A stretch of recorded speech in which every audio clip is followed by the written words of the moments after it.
මේ රස්සාවේ මොකක්ද ලොකු අවුලක් තියෙනවා. අට මේ රස්සාව කරන්න ඕන කරන හැම හේතුවකටම කෙලවිලා ගියන්නේ. ඉතින් ඇයි තවත් මට මේ රස්සාව ඕනේ?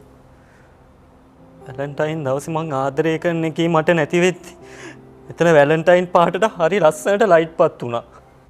මගේ තාත්තට අම්මට නංගිට වෙන්න තියෙන හැමදේම වුණාට පස්සේ මෙතන හරි ලස්සනට දිනුනා. ඇයි සර් එහෙම?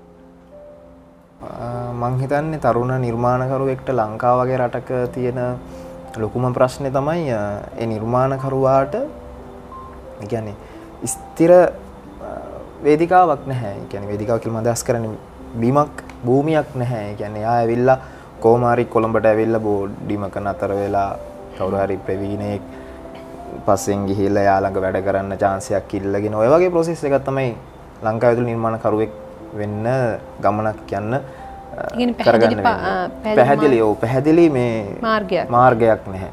ඒ කියන්නේ රංගපානකේදී වෙන්නේ අර තමන් ඇතුළට ගිහිල්ලා තමන් හොයාගෙන තමයි ආයෙත් එළියට දෙන්න ඕන. අපි අඳුරගෙන ඉන්න ඕන ඉස්සෙල්ලා.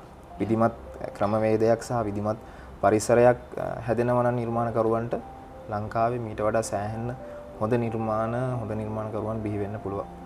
මම දැනුවත්ව මාත් එක්ක ඉගෙන ගත්ත ගොඩක් දෙනෙක් මේ වෙද්දි වෙන රස්සා කරගෙන ගමට වෙලා කසාදයක් කරගෙන ජීවත් වෙනවා. කියන්නේ පෞද්ගලිකවම මට තියෙන ලොකුම අත්දැකීමක් තමයි මගේ මාත් එක්ක ඉගෙනගත්ත නාට්‍ය පාසලේ මාත් එක්ක ඉගෙනගත්ත පිරිස අතර හොඳම නිලිය අද මේ එළවලු රොටි හදනවා ගමේ. ඒක තමයි ප්‍රශ්නේ. අමාරුසයක